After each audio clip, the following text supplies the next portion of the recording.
राम मंदिर बन के जानते क्या संदेश देगा? दुनिया का इतिहास भरा पड़ा है कि भाई भाई की गर्दन काट के गद्दी पे बैठा, बेटा बाप को मार के गद्दी पे बैठा। यह दुनिया को एक संदेश देगा कि एक ऐसा भी महापुरुष है, एक ऐसे भी भगवान है, एक ऐसी महान संस्कृति है जहां पिता के एक वचन के लिए संपूर्ण राज्य छोड़कर बेटा जंगल में चला जाता है। जहां जिसको राज मिलने वाला होता है वो खड़ाऊ रख के शासन करने लगता है, दूसरा भाई जंगल में चला जाता है। यह संदेश देगा। और दूसरा संदेश जानते क्या देगा? आज दुनिया में देखिए क्या है, रशिया ने यूक्रेन पर अटैक किया हुआ है, हमास ने इजराइल पर अटैक किया हुआ है, चाइना ने पहले तिब्बत को एक्वायर किया, अब ताइवान के ऊपर नजर है, कुवैत को इराक ने कैप्चर कर लिया। एनेक्सेशन, सब्जुगेशन एंड डोमिनेशन, पूरी दुनिया में कॉन्फ्लिक्ट है। भगवान राम ने क्या संदेश दिया? जब लंका को जीता, क्या एनेक्सेशन किया, अपने राज्य में लाया? नहीं। उसका सब्जुगेशन किया, कोई अपना डिप्यूटी अपॉइंट किया? नहीं। उसका कोई डोमिनेशन किया कि कोई उससे ट्रीटी रिक्वाई? नहीं।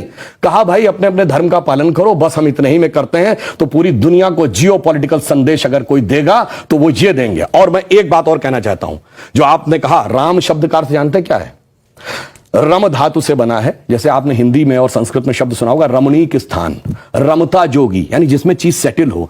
राम शब्द का संस्कृत में अर्थ है रमन्ते इति रामः, अर्थात वह एलिमेंट जिसमें संपूर्ण संसार सेटल्ड है। और वो एलिमेंट का संघर्ष किससे है?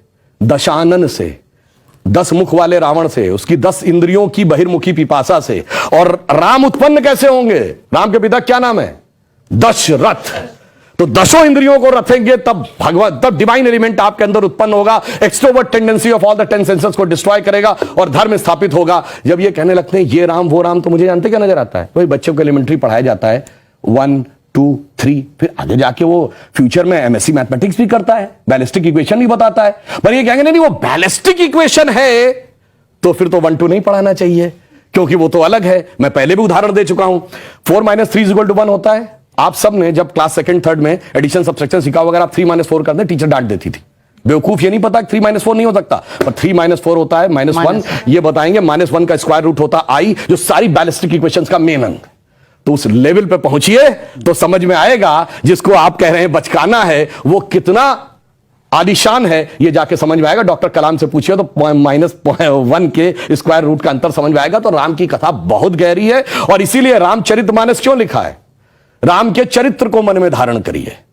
रावण हर चीज में राम से बड़ा था जब राम लीला कर रहे थे। वैसे तो वो ईश्वर है, हर चीज में बड़ा, पैसे में बड़ा, उनके बाद सोने की लंका, उसके बाद रावण रथी विरत रघुवीरा।